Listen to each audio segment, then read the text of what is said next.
بسم اللہ الرحمن الرحیم۔ السلام علیکم ورحمۃ اللہ وبرکاتہ۔ میرے پیارے بھائیوں اور بہنوں، ذرا تصور کیجئے ایک ایسی دنیا کہ جہاں ظلم ہی ظلم ہو، کمزوروں پر طاقتور ظلم کرتے ہوں، بیٹیوں کو زندہ دفن کر دیا جاتا ہو، شراب، جوا، بت پرستی اور قبائلی تعصب عام ہو، انسانیت سے سک رہی ہو اور حق کی آواز سننے والا کوئی نہ ہو۔ ایسی ہی تاریک دور میں اللہ تعالیٰ نے پوری انسانیت پر سب سے بڑا احسان فرمایا اور اپنے محبوب حضرت محمد مصطفیٰ صلی اللہ علیہ وآلہ وسلم کو رحمت بنا کر دنیا میں بھیجا۔ اللہ سبحانہ وتعالیٰ قرآن مجید میں فرماتا ہے، وَمَا أَرْسَلْنَاكَ إِلَّا رَحْمَةً لِّلْعَالَمِينَ، اور ہم نے آپ کو تمام جہانوں کے لیے رحمت بنا کر بھیجا۔ نبی کریم صلی اللہ علیہ وآلہ وسلم کی زندگی صرف مسلمانوں کے لیے نہیں بلکہ پوری انسانیت کے لیے ہدایت کا چراغ ہے۔ آج ہم جانیں گے اس ویڈیو کے اندر کہ آپ صلی اللہ علیہ وآلہ وسلم نے کس صبر، حکمت، محبت اور قربانی کے ساتھ اسلام کی دعوت دی اور کیسے چند لوگوں سے شروع ہونے والا یہ پیغام دنیا کے کونے کونے تک پہنچ گیا۔ پیارے دوستو، آپ کا میزبان محمد جاوید عیسانی ہمارے چینل پہ آپ کو خوش آمدید کہتا ہے۔ ویڈیو کو آخر تک ضرور دیکھیے گا اور اگر ویڈیو پسند آئے تو لائک اور سبسکرائب ضرور کیجیے گا۔ جزاک اللہ۔ پیارے دوستو، نبی کریم صلی اللہ علیہ وآلہ وسلم کی عمر مبارک 40 سال ہوئی تو غار حرا میں عبادت کے دوران حضرت جبرائیل علیہ السلام اللہ کا پہلا پیغام لے کر آئے اور فرمایا، اقرأ بسم ربک الذی خلق۔ یہ وہ لمحہ تھا جس نے پوری دنیا کی تاریخ بدل دی۔ پہلی وحی کے بعد آپ صلی اللہ علیہ وآلہ وسلم گھر تشریف لائے۔ آپ کے دل پر اس عظیم ذمہ داری کا بوجھ تھا۔ حضرت خدیجہ رضی اللہ تعالی عنہ نے آپ کو تسلی دی، آپ کی دلجوئی کی اور فرمایا کہ اللہ تعالیٰ آپ کو کبھی رسوا نہیں کرے گا، کیونکہ آپ صلہ رحمی کرتے ہیں، سچ بولتے ہیں، یتیموں اور محتاجوں کی مدد کرتے ہیں۔ یہی وہ عظیم خاتون تھیں جنہوں نے سب سے پہلے اسلام قبول کیا۔ اس کے بعد حضرت علی رضی اللہ تعالیٰ عنہ، حضرت زید بن حارثہ رضی اللہ تعالیٰ عنہ اور حضرت ابوبکر صدیق رضی اللہ تعالیٰ عنہ اسلام لانے والوں میں شامل ہوئے۔ ابتدا میں نبی کریم صلی اللہ علیہ وآلہ وسلم نے تقریباً 3 سال تک خاموشی اور حکمت کے ساتھ قریبی لوگوں کو اسلام کی دعوت دی۔ یہ دعوت تلوار سے نہیں بلکہ اخلاق، محبت اور سچائی سے دی گئی۔ پھر اللہ تعالیٰ نے حکم فرمایا، یعنی اب کھلے عام اللہ کا پیغام پہنچا دیجیے۔ نبی کریم صلی اللہ علیہ وآلہ وسلم صفا پہاڑی پر تشریف لے گئے اور قریش کے تمام قبائل کو جمع کیا۔ آپ صلی اللہ علیہ وآلہ وسلم نے فرمایا، اگر میں تمہیں بتاؤں کہ اس پہاڑ کے پیچھے ایک لشکر حملہ کرنے والا ہے تو کیا تم میری بات مانو گے؟ سب نے جواب دیا، ہم نے آپ کو ہمیشہ سچا پایا ہے۔ تب آپ صلی اللہ علیہ وآلہ وسلم نے فرمایا، میں تمہیں اللہ کے عذاب سے ڈرانے والا ہوں، ایک اللہ کی عبادت کرو۔ لیکن اسی وقت آپ کے چچا ابو لہب نے سخت مخالفت کی اور گستاخانہ انداز میں کہا، کیا اسی لیے ہمیں آپ نے جمع کیا تھا؟ پھر اللہ تعالیٰ نے اس موقع پر سورہ لہب نازل فرمائی، جس میں ابو لہب کے انجام کو بیان کیا گیا۔ اس کے بعد مخالفت کا ایسا سلسلہ شروع ہوا جو برسوں جاری رہا۔ قریش نے کبھی آپ صلی اللہ علیہ وآلہ وسلم کو شاعر کہا، کبھی جادوگر، کبھی دیوانہ کہا، لیکن آپ صلی اللہ علیہ وآلہ وسلم نے بدلہ نہیں لیا، نہ سخت زبان استعمال کی، نہ کسی پر ظلم کیا۔ آپ صلی اللہ علیہ وآلہ وسلم ہمیشہ نرمی سے پیش آتے تھے اور فرماتے، میں تو صرف اللہ کا پیغام پہنچانے والا ہوں۔ اسی دوران حضرت ابوبکر صدیق رضی اللہ تعالیٰ عنہ اپنی دعوت کے ذریعے کئی عظیم صحابہ کو اسلام قبول کروا لیا، جن میں حضرت عثمان بن عفان، حضرت زبیر بن عوام، حضرت عبد الرحمن بن عوف، حضرت سعد بن ابی وقاص اور حضرت طلحہ بن عبید اللہ رضی اللہ تعالیٰ عنہ شامل ہیں۔ یہ وہ خوش نصیب لوگ تھے جنہوں نے ہر آزمائش میں رسول اللہ صلی اللہ علیہ وآلہ وسلم کا ساتھ دیا اور اسلام کی بنیادوں کو مضبوط کیا۔ لیکن جیسے جیسے اسلام پھیلنے لگا، قریش کا ظلم بھی بڑھتا گیا، کمزور مسلمانوں کو شدید اذیتیں دی گئیں۔ حضرت بلال حبشی رضی اللہ تعالیٰ عنہ کو تپتی ریت میں لٹایا جاتا، سینے پر بھاری پتھر رکھے جاتے، مگر ان کی زبان پر صرف ایک ہی آواز آتی، احد احد، یعنی اللہ ایک ہے۔ اسی طرح حضرت یاسر، حضرت سمیہ، حضرت عمار رضی اللہ تعالیٰ عنہ پر بھی بہت ظلم کیا گیا۔ حضرت سمیہ رضی اللہ تعالیٰ عنہ اسلام کی پہلی شہید بنی، مگر ایمان سے پیچھے نہ ہٹی۔ رسول اللہ صلی اللہ علیہ وسلم یہ سب دیکھتے تو آپ کی آنکھوں میں آنسو آ جاتے، لیکن آپ انہیں صبر کی تلقین کرتے اور فرماتے، صبر کرو، بے شک اللہ کا وعدہ سچا ہے، صبر کرو، بے شک تمہارا وعدہ جنت ہے۔ یہ وہ ایمان تھا جس نے دنیا کی سب سے بڑی طاقتوں کو بھی شکست دی۔ ناظرین کرام، اگر آپ بھی رسول اللہ صلی اللہ علیہ وسلم سے محبت کرتے ہیں، اس ویڈیو کو ضرور شیئر کیجیے گا اور کامنٹس میں درود شریف ضرور لکھیے گا۔ میرے عزیز دوستو، ذرا ایک لمحے کے لیے تصور کیجیے، ایک طرف چند بے سر و سامان مسلمان جن کے پاس نہ دولت تھی، نہ لشکر، نہ طاقت، اور دوسری طرف پورا مکہ، اس کے سردار، اس کے طاقتور قبائل اور اس کے بہرم دشمن۔ مگر اس کے باوجود رسول اللہ صلی اللہ علیہ وسلم کے چہرے مبارک پر نہ خوف تھا، نہ یہ مایوسی تھی۔ آپ صلی اللہ علیہ وسلم کو یقین تھا کہ جس مشن کا آغاز اللہ تعالیٰ نے کیا ہے، اسے کوئی طاقت نہیں روک سکتی۔ جو اسلام کا پیغام پھیلتا گیا، قریش کی دشمنی بھی بڑھتی گئی۔ وہ جانتے تھے کہ اگر یہ پیغام عام ہو گیا تو ان کی جھوٹی برتری، بت پرستی اور ظلم کا نظام ختم ہو جائے گا۔ اسی لیے انہوں نے ہر ممکن کوشش کی کہ کسی طرح رسول اللہ صلی اللہ علیہ وسلم کو دعوت اسلام سے روک دیا جائے۔ وہ کبھی مال و دولت کی پیشکش کرتے، کبھی حکومت دینے کا وعدہ کرتے، کبھی کہتے کہ اگر آپ بادشاہ بننا چاہتے ہیں تو ہم آپ کو اپنا سردار بنا دیتے ہیں۔ لیکن اللہ کے رسول صلی اللہ علیہ وسلم نے وہ تاریخ جواب دیا جس نے قیامت تک حق کے دائیوں کو حوصلہ دیا۔ آپ نے فرمایا، اگر یہ لوگ میری دائیں ہاتھ میں سورج اور بائیں ہاتھ میں چاند بھی رکھ دیں تب بھی میں اس دین کی دعوت کو نہیں چھوڑوں گا، یہاں تک کہ اللہ اسے غالب کر دے یا میں اس راستے میں اپنی جان قربان کر دوں۔ سبحان اللہ صلی اللہ علیہ وسلم۔ ناظرین کرام، یہ الفاظ صرف ایک اعلان نہیں تھے بلکہ پوری انسانیت کے لیے استقامت کا سبق تھے۔ حضرت حمزہ رضی اللہ تعالیٰ عنہ کے ایمان لانے کا واقعہ، ایک دن ابو جہل نے صفا کے قریب رسول اللہ صلی اللہ علیہ وسلم کو سخت تکلیف پہنچائی اور بے ادبی کی۔ آپ صلی اللہ علیہ وسلم نے صبر کیا اور خاموشی اختیار فرمائی۔ اتفاق سے یہ خبر آپ صلی اللہ علیہ وسلم کے چچا حضرت حمزہ بن عبد المطلب رضی اللہ تعالیٰ عنہ تک پہنچی۔ وہ بہادر، نڈر اور قریش کے طاقتور افراد میں شمار ہوتے تھے۔ غصے سے بھرے ہوئے سیدھے ابو جہل کے پاس پہنچے، اپنے کمان سے اس کے سر پر ضرب لگائی اور فرمایا، کیا تم محمد صلی اللہ علیہ وسلم کو گالیاں دیتے ہو؟ سن لو، میں بھی محمد صلی اللہ علیہ وسلم کے دین پر ہوں، اگر ہمت ہے تو مجھ سے مقابلہ کر۔ یہ اعلان سن کر قریش پر خوف طاری ہو گیا۔ اسلام کو ایک عظیم محافظ مل گیا۔ حضرت حمزہ رضی اللہ تعالیٰ عنہ کا اسلام قبول کرنا مسلمانوں کے لیے بہت بڑی خوشخبری تھی۔ اس کے بعد حضرت عمر رضی اللہ تعالیٰ عنہ کا ایمان لانا۔ لیکن اللہ تعالیٰ نے ابھی ایک اور عظیم خوشخبری مقدر کر رکھی تھی۔ حضرت عمر بن خطاب رضی اللہ تعالیٰ عنہ اسلام کے سخت مخالف تھے۔ ایک دن غصے میں تلوار لے کر نکلے تاکہ نعوذ باللہ رسول اللہ صلی اللہ علیہ وسلم کو شہید کر دیں۔ راستے میں کسی نے کہا، پہلے اپنے گھر کی خبر لو، تمہاری بہن اور بہنوئی بھی مسلمان ہو چکے ہیں۔ حضرت عمر غصے میں اپنی بہن کے گھر پہنچے۔ وہاں قرآن کریم کی تلاوت ہو رہی تھی۔ انہوں نے غصے میں بہنوئی کو مارا، حتیٰ کہ اپنی بہن بھی زخمی ہو گئی۔ لیکن زخمی ہونے کے باوجود بہن نے مضبوط لہجے میں کہا، عمر، ہم اسلام قبول کر چکے ہیں، اب چاہے تم کچھ بھی کر لو، ہم اپنا دین نہیں چھوڑیں گے۔ یہ الفاظ حضرت عمر کے دل میں اتر گئے۔ انہوں نے قرآن کی آیت پڑھی اور جیسے ہی سورۃ طٰہٰ کی آیت ان کے دل میں اتری، ان کا دل بدل گیا۔ انہوں نے کہا، مجھے محمد صلی اللہ علیہ وسلم کے پاس لے چلو۔ پیارے دوستو، جب رسول اللہ صلی اللہ علیہ وسلم نے حضرت عمر رضی اللہ تعالیٰ عنہ کو دیکھا تو آپ صلی اللہ علیہ وسلم نے ان کے لیے دعا فرمائی۔ حضرت عمر رضی اللہ تعالیٰ عنہ نے فوراً کلمہ پڑھ لیا، اشہد ان لا الہ الا اللہ واشہد ان محمد عبدہ رسولہ۔ جب لوگوں نے ان کا کلمہ سنا تو پورا مکہ اللہ اکبر کی صداؤں سے گونج اٹھا۔ حضرت عبداللہ بن مسعود رضی اللہ تعالیٰ عنہ فرمایا کرتے تھے، حضرت عمر کا اسلام لانا مسلمانوں کے لیے عظیم فتح تھی۔ جب قریش نے دیکھا کہ اسلام روز بر روز پھیل رہا ہے تو انہوں نے ایک ظالمانہ فیصلہ کیا۔ انہوں نے بنو ہاشم اور مسلمانوں کا مکمل سماجی اور معاشی بائیکاٹ کر دیا۔ 3 سال تک رسول اللہ صلی اللہ علیہ وسلم اور آپ کے خاندان اور مسلمانوں کو شعب ابی طالب میں محصور کر رکھا تھا۔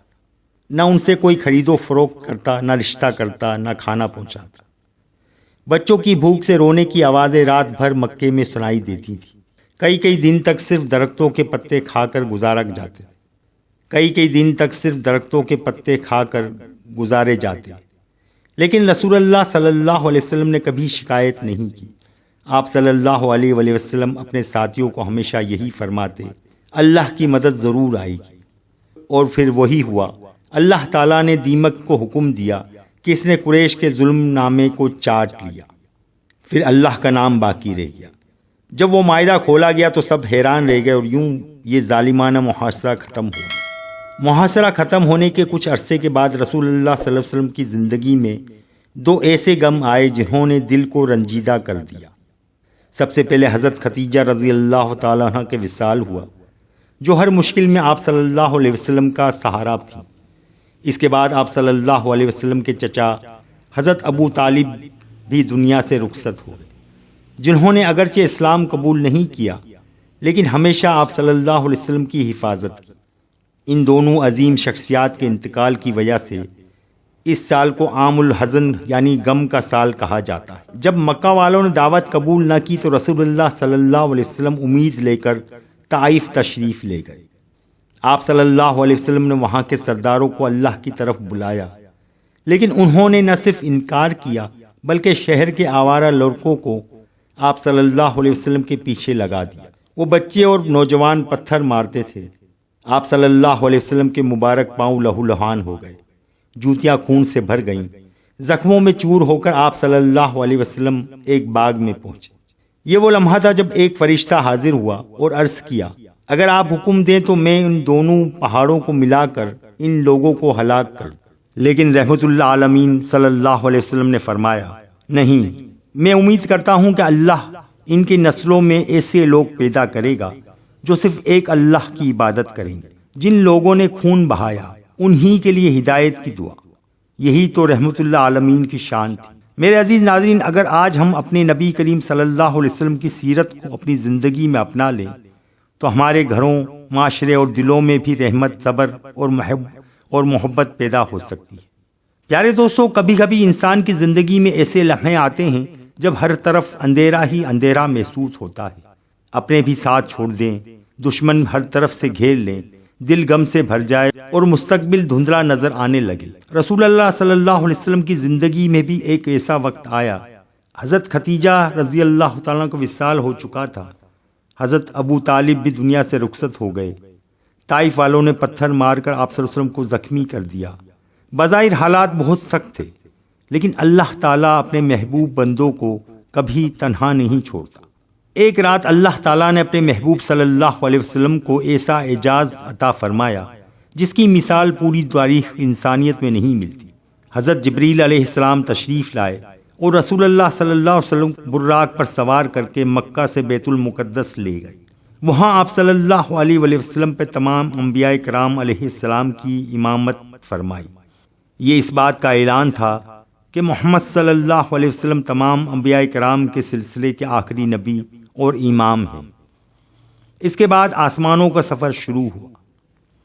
پہلے آسمان پر حضرت آدم علیہ السلام، دوسرے پر حضرت عیسیٰ اور حضرت یحییٰ علیہ السلام، تیسرے پر حضرت یوسف علیہ السلام، چوتھے پر حضرت ادریس علیہ السلام، پانچویں پر حضرت ہارون، چھٹے پر حضرت موسیٰ علیہ السلام اور ساتویں آسمان پر حضرت ابراہیم علیہ السلام سے ملاقات ہوئی۔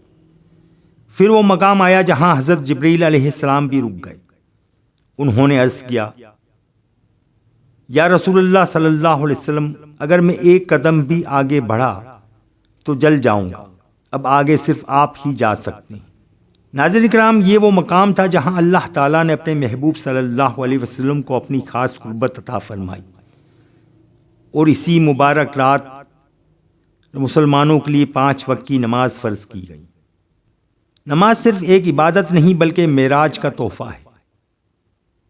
ادھر مکہ میں قریش نے ایک اور خطرناک منصوبہ بنایا۔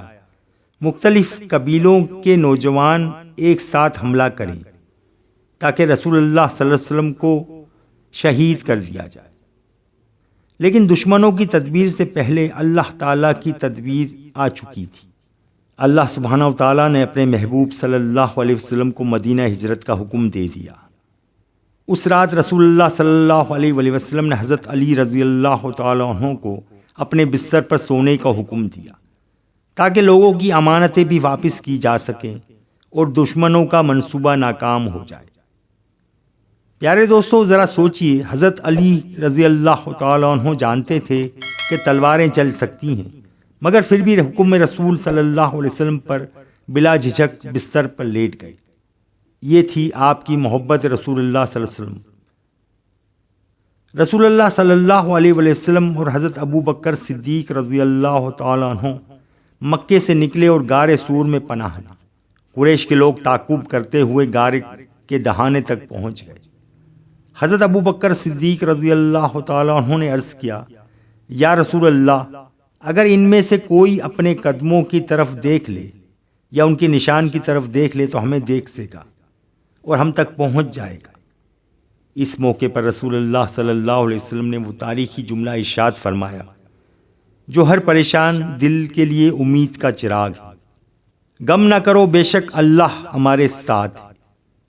اللہ تعالیٰ نے اپنے محبوب کی حفاظت کے لیے ایسے اسباب پیدا کیے کہ غار کے دہانے پر مکڑی کا جالا بن گیا اور کبوتروں نے گھونسلہ بنا لیا۔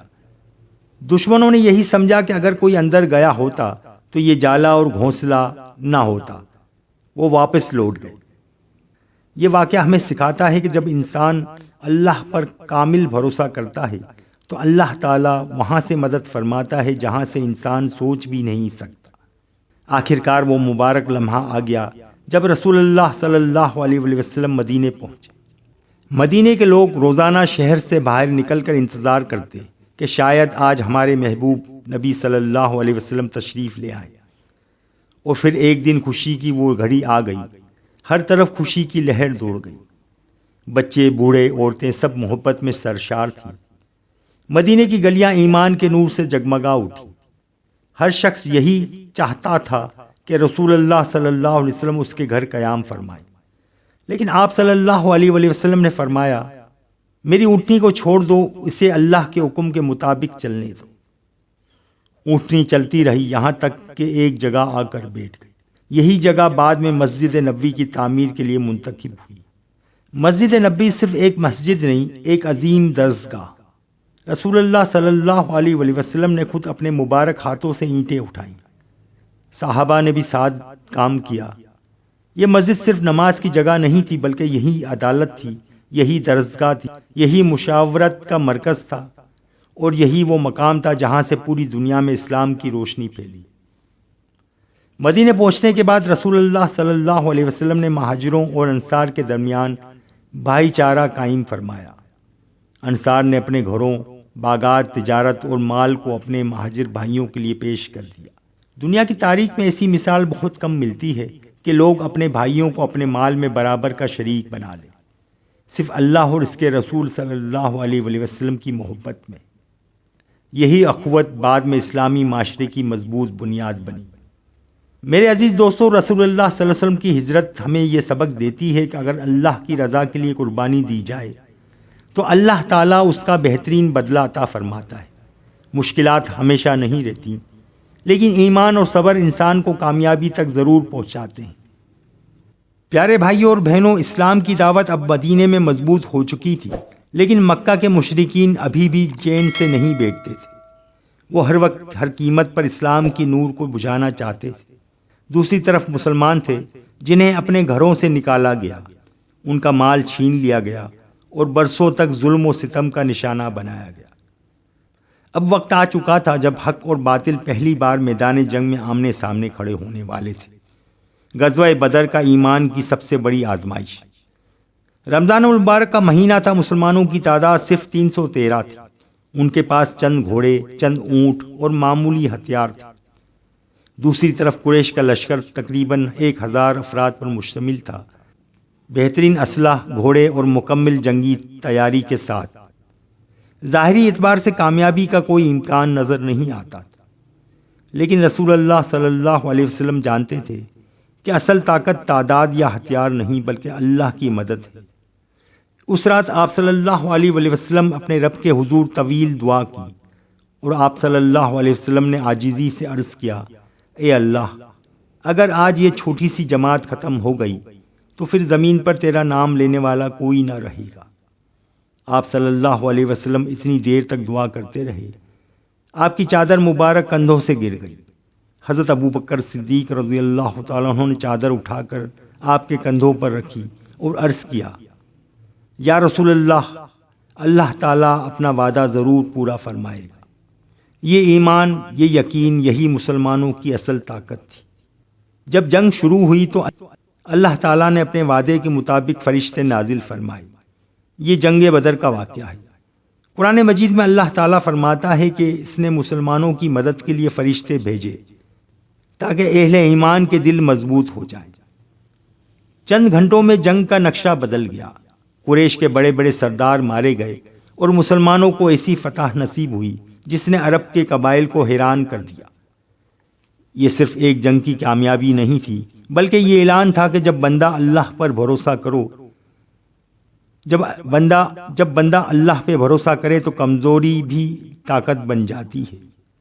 بدر کی شکست کے بعد قریش کو بے چینی ہو گئی۔ انہوں نے اگلے سال 1000 لشکر تیار کیا۔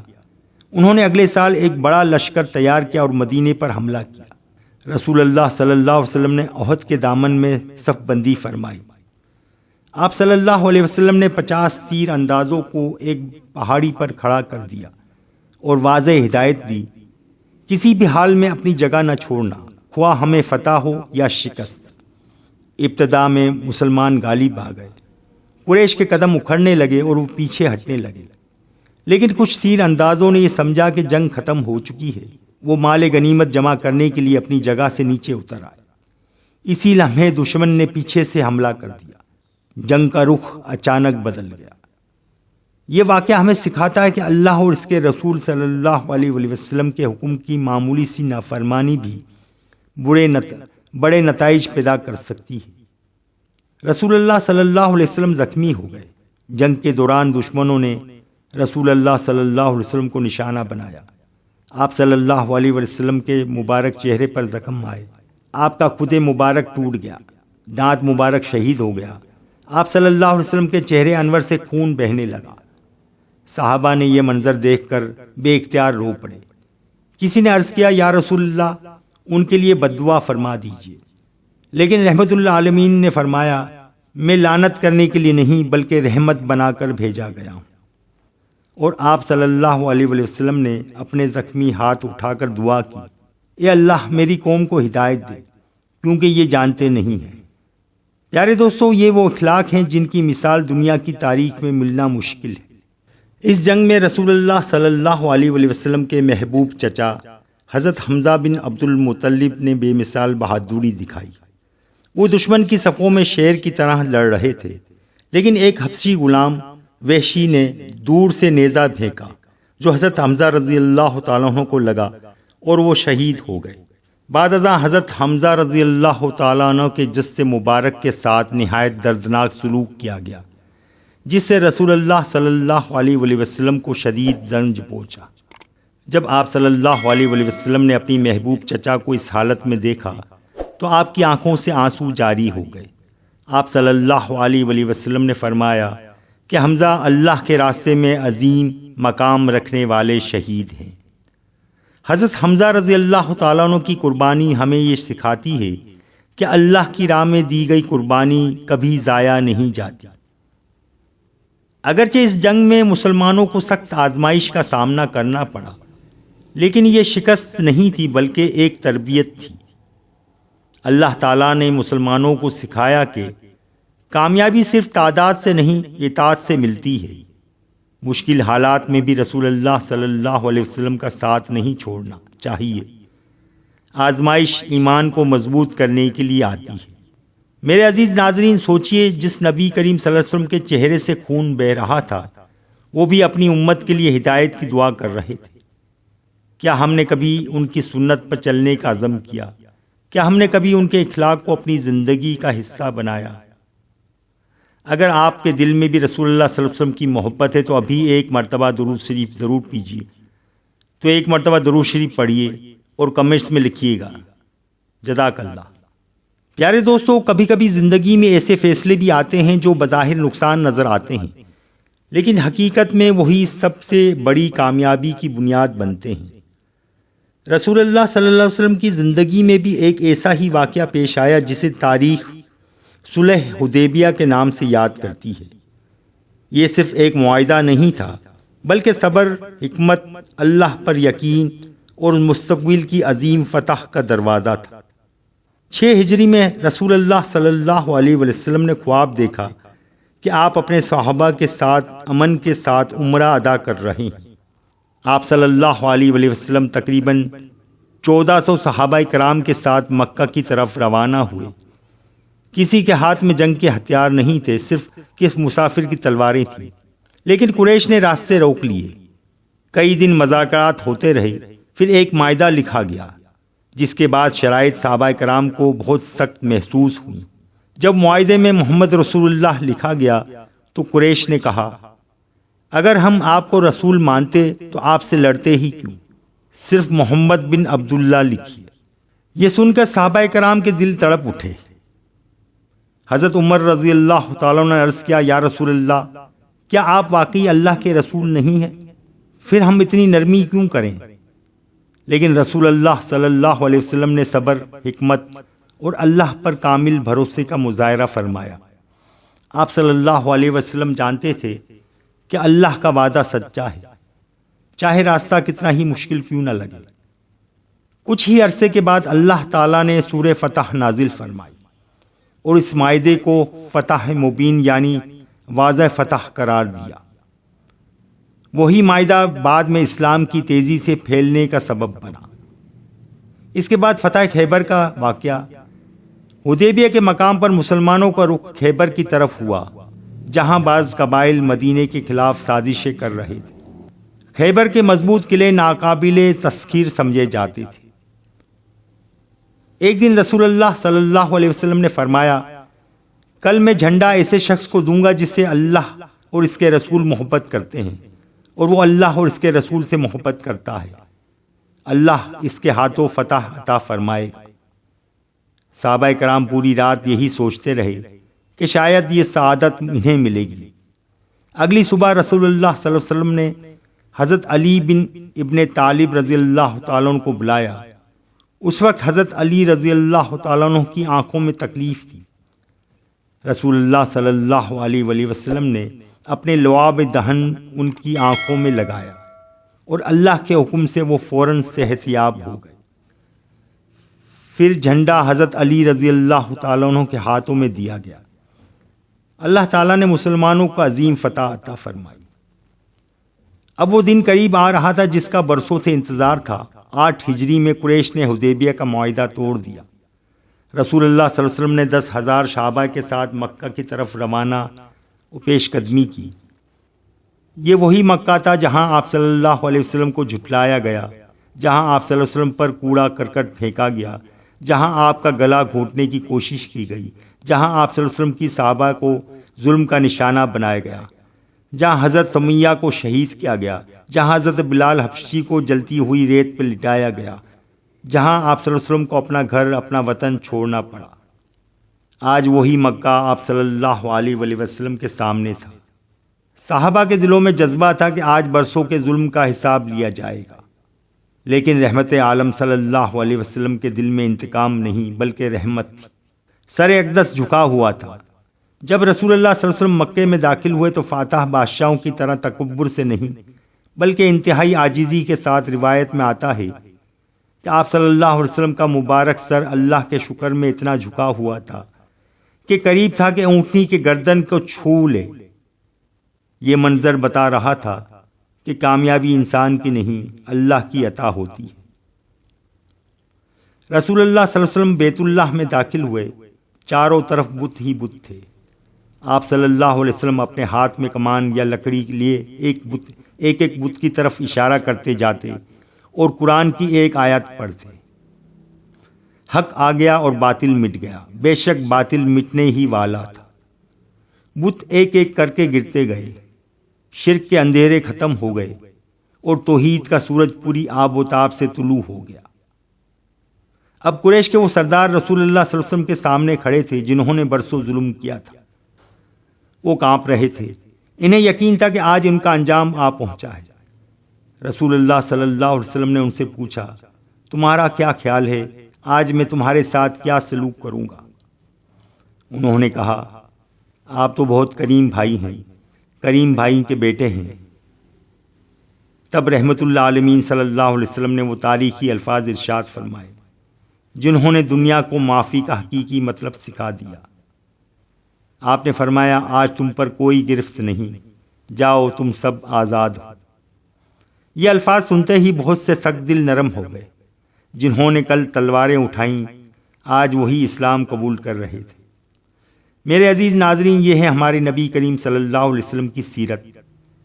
طاقت ملی تو انتقام نہیں لیا، فتح ملی تو تکبر نہیں کیا، دشمن سامنے آئے تو معاف کر دیا۔ اسی لیے اللہ تعالیٰ نے آپ صلی اللہ علیہ وسلم کو رحمت للعالمین بنایا۔ اگر ہمارے گھروں میں اختلاف ہے، رشتوں میں دوری ہے، دلوں میں نفرت ہے، تو ہمیں فتح مکہ سے یہی سبق ملتا ہے کہ معاف کرنا کمزوری نہیں ہے بلکہ ایمان کی طاقت ہے۔ پیارے دوستو، اگر آپ کے دل میں اپنے نبی صلی اللہ علیہ وسلم کی محبت ہے تو اس وقت درود پاک ضرور پڑھیں اور کمنٹس میں ضرور لکھیں، یا اللہ ہمیں اپنے نبی صلی اللہ علیہ وسلم کے اخلاق اپنانے کی توفیق عطا فرمائے۔ تو پیارے دوستو، یہ تھی آج کی ویڈیو، سیرت النبی کے بارے میں آپ صلی اللہ علیہ وسلم کی سیرت بیان کی۔ ویڈیو اگر پسند آئی ہو تو لائک اور سبسکرائب ضرور کیجیے گا۔